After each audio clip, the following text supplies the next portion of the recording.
We are, as a people, inherently and historically opposed to secret society, opposed to secret oaths, opposed to secret proceedings, secret proceedings. No official of my administration, whether his rank is high or low, should interpret my words here tonight as an excuse to censor the news, to stifle dissent, to cover up our mistakes, or to withhold from the press and the public the facts they deserve to know.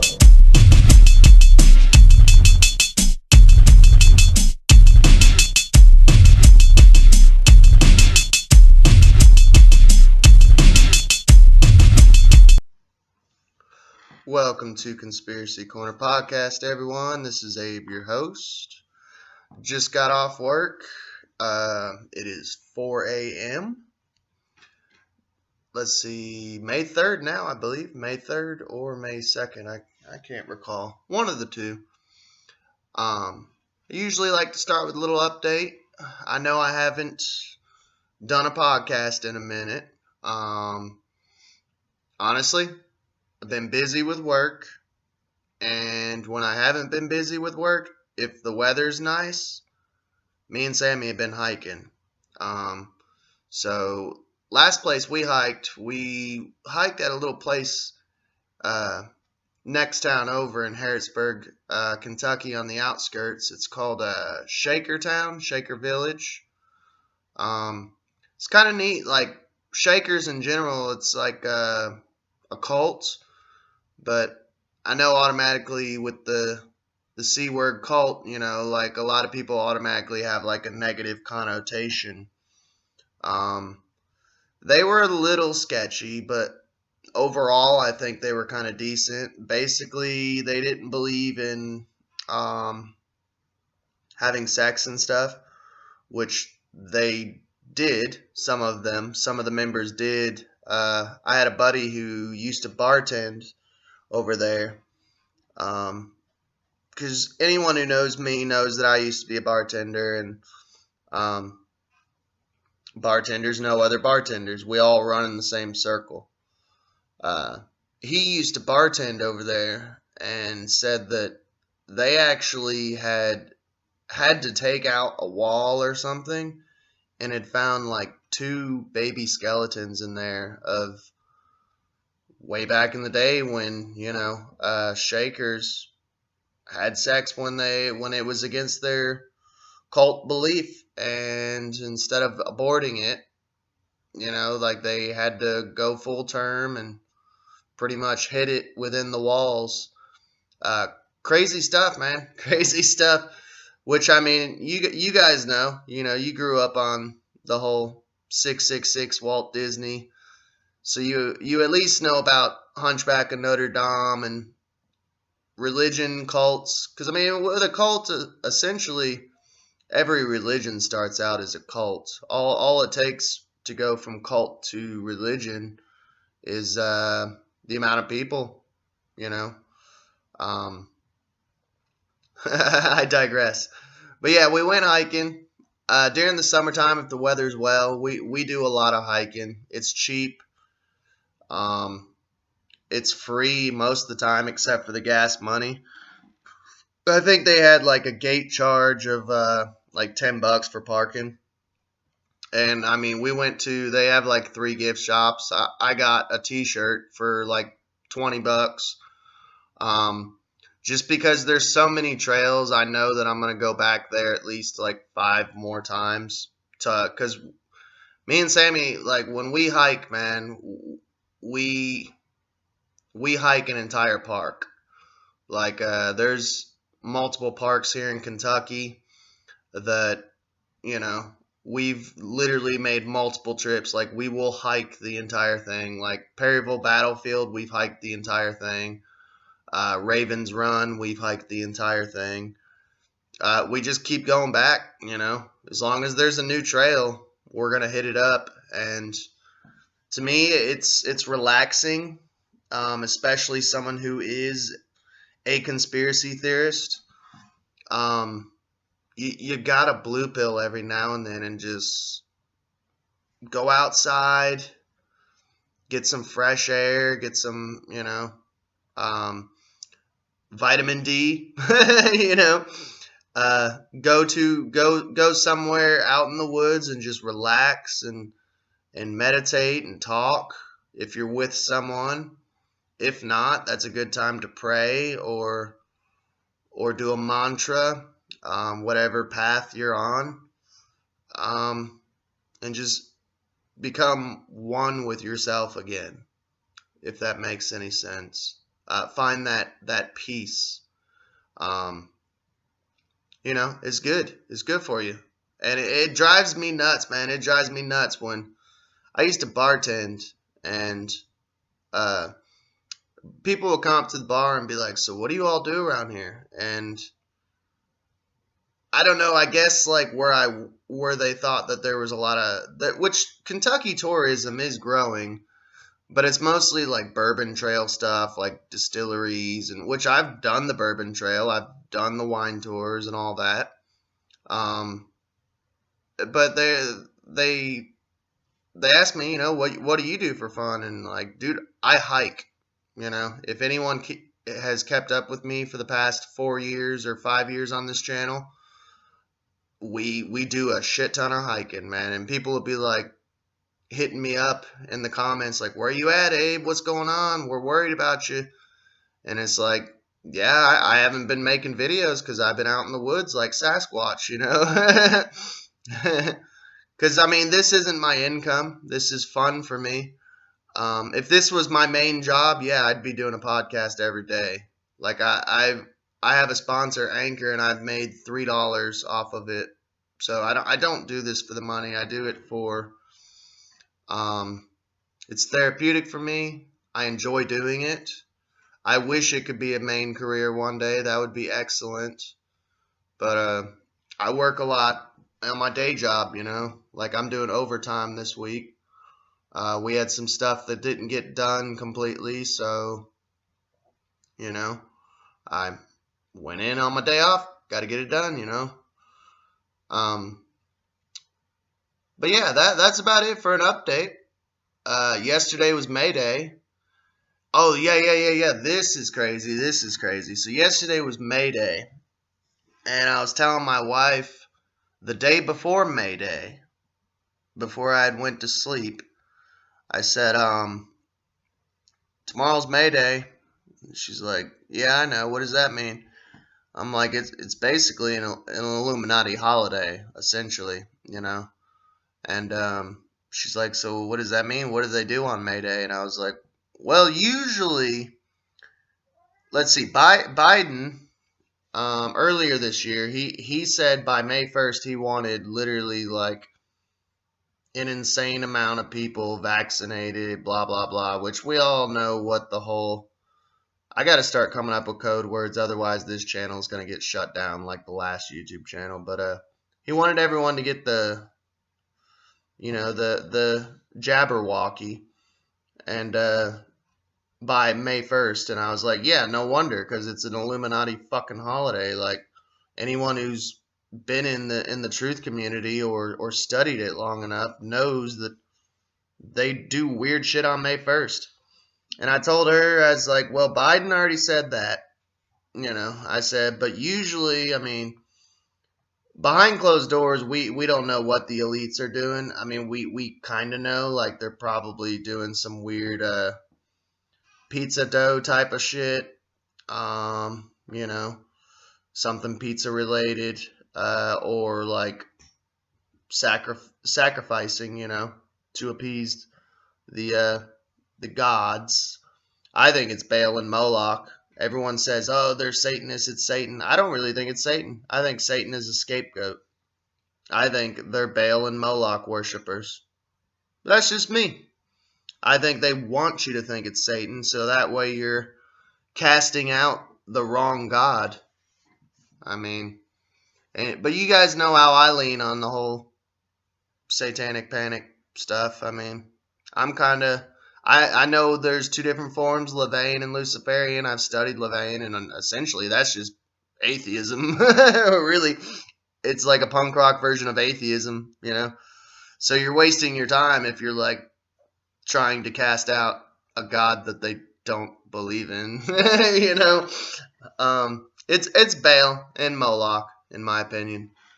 But the reason why I bring it up is I love being right, dude. And I love, I ain't gonna lie, it makes me feel happy that being a conspiracy theorist, I've been called crazy, you know, my whole life, all the fucking time, by my ex-wife, by my mom, you know, by coworkers, and Abe, you're fucking crazy. And it's just, it cracks me up, especially with the whole beer bug stuff that's going on right now. I literally have called out everything that they're going to do. And the people who are like used to criticize me are starting to actually like buddy up to me and like, how the fuck do you know all this shit? And it's like, because they're using the same old playbook. They've done this shit before with the Spanish flu, with they tell you what they're going to do.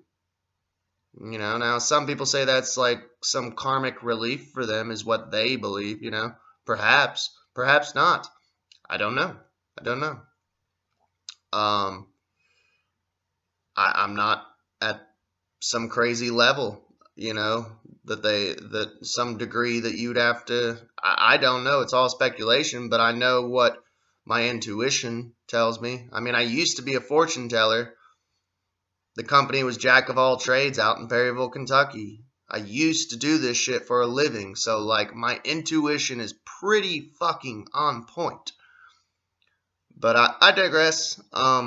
What my wife was saying though, so what else do you think they do on May Day? And I said mostly a lot of false flags, uh, shootings, and it was funny. Like I went to sleep, woke up on May Day, and first thing I see is a notification from Marfoogle News. Um, my brother actually turned me onto his channel, so shout out to Marfoogle. Go check their stuff out. And if you do and you never heard of them, and if you do subscribe to them, let them know who sent you. Because my channel, I have 8 subs right now, and I'm starting from 0 on YouTube. Which thank you if you guys are just audio listeners. You can find me on Radio Public, Google Podcasts, Spotify, Breaker, Anchor. Um, but yeah, and I wake up and notification from Marfoogle shooting in Washington, where he lives. I was like, well, there you go. Told you. So I texted my wife, like, shooting in Washington. Told you. Told you this morning, or the morning. I work third, so told you that they were going to do a shooting today because it's May Day. And it happened. She's like, you called it. I already fucking know, dude. But sorry for the long intro. I just ain't seen you guys in a little bit, so figured I'd talk to you a wee bit. And this is a podcast, so if you're not willing to chill and listen and buckle in, then I don't know what to tell you. Today's subject, we're going to be covering the paranormal. I always like to try to switch up, you know, the flavor. You know, we cover everything on here. We cover paranormal, ufology, spirituality, conspiracy theories, uh, serial killers, torture devices, ancient history, whatever, man. The macabre. That's what we're into around here. I know it's not a super on fire episode as far as like red pilling or black pilling. I do have one planned for that. I actually have 2 planned for it, if not 3. I either am going to cover Castle Rock soon, um, the Venus Lucifer connection, and also what was the other one? I'm trying to remember off the top of my head. Oh, no, I can't recall. But it's fine. Today we're doing a ghost story though. But yeah, let's get into it.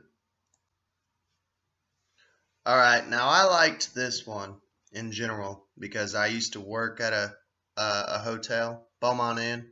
I've actually done an episode on Ghost of Beaumont Inn.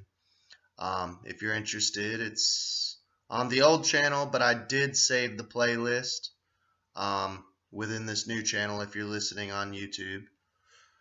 But this one is a haunted hotel, Hotel Ione. It's in Ione, California. And now this is Nancy Roberts' account. She's a paranormal investigator slash travelogue writer. Gets into like some seance stuff, and I don't think we really covered seance too much here. So yeah. At the foot of the Sierras in the California Gold Rush country nestles the small village of Ione. On Ione's main street once stood an uncommonly haunted-looking hotel. The building was quintessential Old West. You almost expected a gunfight to erupt at any moment, shouts to ring out, and a body to pitch headlong over the second-story balcony. Millie and William Jones had longed to own this hotel for years.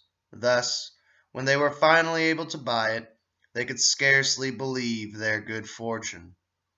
We wanted to live here ourselves so that we could make it a hospitable place for the other people. We moved into the 3 front rooms on the second floor, said Millie. But somehow her warmth and graciousness did not offset the atmosphere of the hotel Ione. When they bought the hotel in April of 1977, the Joneses were well aware that it needed extensive remodeling, so they began cleaning and painting. They even moved the dining room from the rear to its present position at the front, where we now sat with a view of Main Street. Millie told me the following story. It was a warm afternoon, June 22nd, when I saw the first apparition. I was quite busy, for I was expecting the Chamber of Commerce for breakfast the next morning. Annie, our dishwasher, and I were the only ones there at the time of day. In course of my preparations, I went back into the old dining room and was amazed at what I saw. Floating in the air in the center of the room was a cloud of what appeared to be smoke. The strangest thing about it was it did not dissipate, but seemed to retain a pyramidal shape, except for a somewhat rounded top. Yeah, this stuff's wicked, man. Can you imagine that? Like walking into a room, of some place you just bought, and there's this gigantic smoke pyramid in the middle of the room. I'd be like, this is like Illuminati slash paranormal. At first I was afraid that something must be on fire, but I checked and nothing had been left on the stove. For a little while I just stood there watching, almost hypnotized. Then I edged up closer and blew at it as hard as I possibly could. I finally managed to blow it away, but in a minute or two it came back again in exactly the same shape, a pyramid of smoke. As I watched it hover there, it began to vibrate, and as that smoky form moved back and forth, I began to tremble and could feel every hair on the back of my neck stand straight up. I don't know when I have been so frightened. I knew I needed some help, so I hurried and got the dishwasher. Annie, there's smoke here in the dining room. There's nothing burning, she responded. I know, but what's that? I asked and pointed at the pyramid. There's been a lot of people in here smoking. Not today. Not a living soul has been in there. It's not like smoke after people leave the room. I just blew this thing away, and it came back in the same shape. Don't tell me that. I was just in here and fanned it with this towel, and it went away and returned the same way, said Annie. And then she said, I know what it is. but I don't want to say it, so we'll say it together. Ghost, we both said in shaky voices. Then do you know what we did? We ran. That was the first experience with our ghost, and to the best of my knowledge, the spirit never came back in that form. During those first months that we were open, there was a customer who came to the hotel cafe regularly. A tall woman with piercing black eyes and straight, iron gray hair that she wore in a large, soft bun at the back of her head. I remember her well. She had studied life after death and the supernatural and religious aspects of the afterlife. A very serious, scholarly lady she was, with all sorts of degrees. Sometimes we talked a little bit about ghosts. But she was here, and I wasn't busy, and I made no bones about what a fright the shape in the old dining room had given Annie and me. I'll be glad to help you find out who it is, she offered. No thanks, I said, but she insisted on giving me her card and just the same. In the event you have any problems, I will be glad to come and help you. Of course, my reaction was, what could a puff of smoke do? As time went on, our dining room was completed. We had very nice flatware and attractive placemats, and we put candles on each table. Let me tell you, there was a real thrill of accomplishment when we had it all ready for our first guest. There was just one problem, though, and it was so incredible that we didn't know what to do about it. Except for those at one table, the candles proceeded to light by themselves. We tried leaving the dining room and locking the door after us, but when we came back in, the room was aglow with light. All the candles were burning. We managed to get most of them to stay out. But there was also one table where they would come back on, and that was the one right in the center of the room. This was the area where I had first seen the smoke pyramid.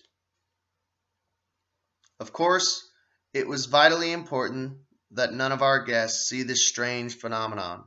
One night, we were expecting the prestigious Historical Society from Stanford University. Yeah, they got some sketchy stuff going on over there. You ever heard of the Stanford experiment? Basically, it was like they I think it was like a group of college kids. They did this weird scenario to where like they all knew that it was fake, but they were supposed to be the jailers and the prisoners, quote unquote, like it was just an experiment. Um, and by the end of the experiment, like the kids who were supposed to be the jailers were like literally like abusing these cellmates, these prisoners, and it kind of showed like basically that people power tripping become psychopaths subconsciously or unconsciously, whether they like it or not when they're in a state of authority. It was wild, dude. It's an I'll probably do a whole episode just on that one day. We dig deep here. You guys know how we roll. Of course, it was vitally important that none of our guests see this strange phenomenon. One night, we were expecting the prestigious. Oh yeah, blah blah blah blah blah.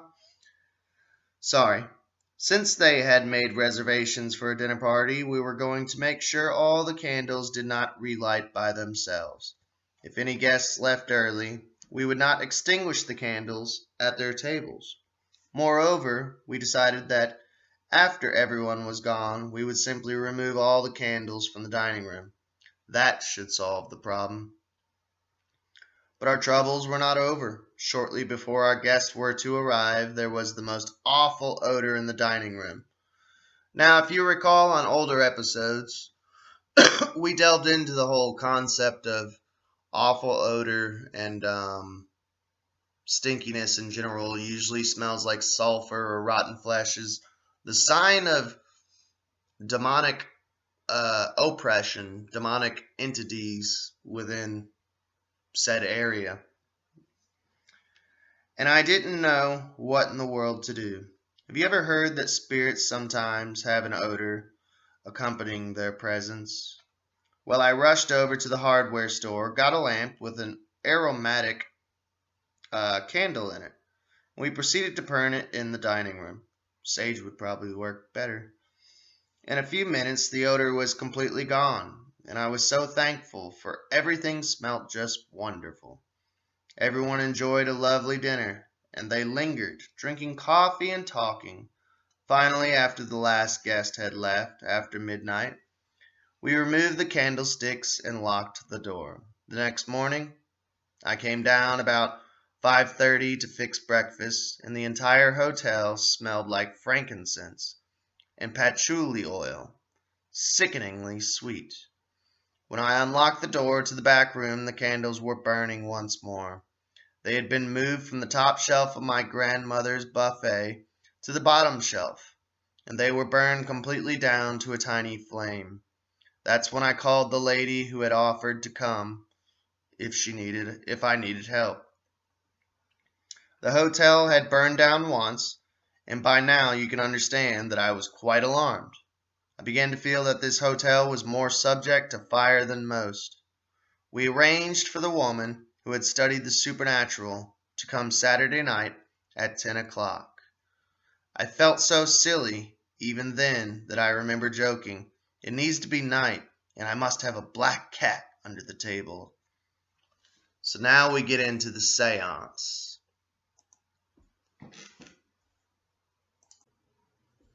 Sorry, I had to take a smoke break.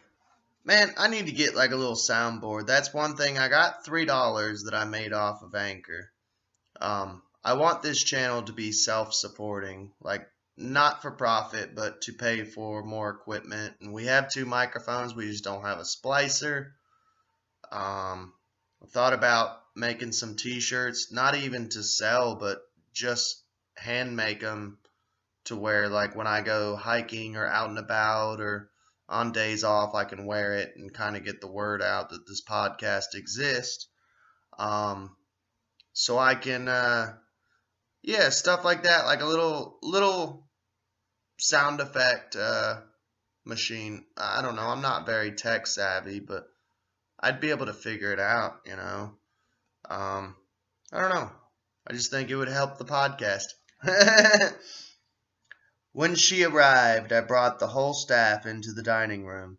Then I thought it would be good if someone not connected with the hotel were present too. I went to the front door, and the first person I found was a gentleman from here in town who was not intoxicated. I'm not saying that's unusual, but we were lucky because it was a Saturday night. We all held hands and asked for the protective circle of faith from God, and each person said a prayer to himself or herself for assistance in case this quote-unquote thing should come out. I had real reservations, and I said to the woman, "This could be frightening. It might be that I'm exposing these people to something dangerous." "They are here of their own free will," she said, and she began to talk to the darkness all around us. Beside her was a candle that she had blown out, but which the apparition kept lighting. We had divided up some paper into several pieces, and we each had a pen. "We know you are here, but who are you?" I heard her say. Nothing happened, and all of us just rolled our eyes, trying to see each other's face in the dark. I was really afraid, I must admit. "Come on, you are disturbing Millie Jones, and I want to know who you are. You have a problem, and we can help you." There was no answer. My heart began to thump so hard that was all I could think about. Then came a startling noise. The medium had struck her hand sharply on the tabletop. The medium said, "I really don't want to do this, but I heard the harsh, almost angry voice of the medium speak to me. Hold on to your pen. My arm hurt between my elbow and my hand and got very, very hot as the pen wrote. It was as if a strong but invisible hand were guiding my own. The words formed, and on the paper said, Mary Phelps. I read it and heard my own voice saying, It fits myself, and the medium said, All right, Miss Mary Phelps, you have a problem. Now, how can we help you? My hand began to move across the paper. I had to use my left hand to spread the pages out in order to hold my words. Mary Phelps wrote that she had lost a baby in a room fire in 1884. Other questions were asked, but no one got out. No one got to write as I did. Someone asked, what was the baby's name? The medium wrote, Baby John. You just held your pen, though you did not have to hold on tightly. It just wrote. Basically, talking about automatic writing, I've actually found in some old tomes of like supernaturalist, I believe, yeah, supernaturalist, spiritualism, stuff like that. I actually almost became a spiritualist at one point, and I ain't gonna lie, I'm still kind of on the border. I might. It's a legit religion, and a lot of it kind of makes sense. But different ways to do automatic writing, and I don't know. It's just something that I find fascinating. I've never tried it. I would like to maybe do a YouTube video on it, so leave a comment if that's something you're interested in. I would like to actually try it myself with a pen and a paper, but I've also seen people do it with like rolling planchettes. It like has a pencil in it and two wheels, and it's a basic planchette without anything, but you have a gigantic sheet of paper underneath it, and you let the planchette roll, and it writes for you. It's kind of neat. Hang on. You just held your pen, though you did not have to hold on tightly. It just wrote. And when Mary Phelps was through talking through you, your arm relaxed. I tried to trick her. I asked what was the room number. They have been changed often, and sometimes on New Year's Eve, one of the guests, as a prank, will change a room number. I knew that the hotel had not been burned almost 10 years. In 1893, and I was puzzled. My hand began going back and forth and back and forth, and I thought it was just from relaxing, having being used as an instrument. Around the whole table, nothing was happening, except that my arm would not stop moving back and forth, until the medium said, You must be more specific, Mary Phelps. Which room? At this question, the pen shot off the page in a sharp line, and then my arm went limp and dropped. I said, I just can't imagine what this could be. Then I realized there were no more room numbers then.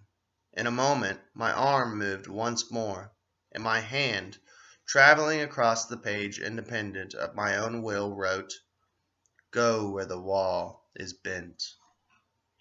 2 days later, a member of our bartending staff said, Why, I know where the wall is bent. It's on the second floor, right outside number 9. We assumed that this must have been the room in which the baby boy John had died, and that it was not a hotel fire, it was a room fire. That's why it was 1884 rather than 1893. A year later in October, I was cooking dinner. 8 people came in when we were almost ready to close. After they were served, the waitress came back to the kitchen and said, You have some fans in there that would like to meet the chef. I went in and curtsied, and they applauded. The young lady in the party was especially enthusiastic. I just love this hotel. I don't know why you've never been here before. We all live in Calaveras County. That really isn't far from here, I responded. I hope you'll come again. Your waitress tells me you've seen ghosts, came the unexpected reply. Yes, it seems to be a lady named Mary Phelps. When they heard that, the group went, oh. A Mexican gentleman among them turned to the young lady that I had been talking to and said, I'm going into the bar and talk with your husband. I don't want to hear this. The face of the girl turned very white. My maiden name was Mary Phelps. My grandmother and great-grandmother were named Mary Phelps, and at one time they lived in this old hotel. You can be sure that I was shocked, just as much as her. The next day she came back bringing her grandmother, who held in her hand a small black leather-covered diary written in Gaelic. She translated as she read from one of the pages written by a Mary Phelps in 1884. The words were, I have recently lost my little son Ian in a hotel room fire. In Gaelic, Ian means John. The entire family came back and burned a candle in the dining room for the child. We heard no more from the spirit of Mary Phelps except on October 26 of 1980, just as we did a television show for That's Incredible. At that time, Mary Phelps was seen by a couple from Sacramento, who, I think, were hoping to see another apparition who had been mentioned on the television show and who appears here occasionally. There was once a workman living here named George Williams. He would work quite late, and he didn't always bother to lock his room. When he returned, he would sometimes find that an intoxicated friend was asleep in his bed. He would shake the bed until he could get the friend up, saying, I'm sorry, but you can't sleep here, buddy. George eventually died, but we have had complaints from men who have occupied this room. They say that an angry old fellow has pulled the covers over them and tried to shake them out of bed, saying loudly, I'm sorry, but you can't sleep here, buddy. I don't think he has ever bothered a woman in that room, only men. The couple from Sacramento did not see George, but the wife had a vivid experience. She awakened to see a woman dressed in black with a little bonnet on her arms stretched out, pleading with her. Help me get my baby out of the fire. Help me. Please help me, said the woman. We were convinced that it was Mary Phelps. The couple had retired quickly after arriving the night before, and we had no opportunity to mention anything to them about Mary. The entire incident was remarkable. But finding out that Mary was a real person seems the strangest sort of coincidence, like something that would never happen in a million years, said Mary Jones, staring thoughtfully out at Main Street through the window of the hotel dining room. Help me get my baby out, she almost said to herself, repeating Mary Phelps' plea. That poor woman. A year after this story was written, the hotel I owned burned to the ground. The cause of the fire was never discovered. From its early years, the hotel was subject to manifestations of fire, from the candles relighting to the mysterious smoky form that was sometimes seen floating through the air on the lower floor. The hotel I own was at 41 Main Street, Ione, California. Should you ask me whether I think it is still haunted or not, all I can say is that I felt it was from that moment I stood in the lobby and looked up the stairs to the second floor. Thank you all for tuning in to Conspiracy Corner Podcast. Like I said, I've always got episodes planned. I hope you enjoyed, and you all have a good day. We are, as a people, inherently inherently and historically. Opposed to secret societies. Opposed to secret oaths. Opposed to secret proceedings. Secret proceedings. No official of my administration, whether his rank is high or low, should interpret my words here tonight as an excuse to censor the news, to stifle dissent, to cover up our mistakes, or to withhold from the press and the public the facts they deserve to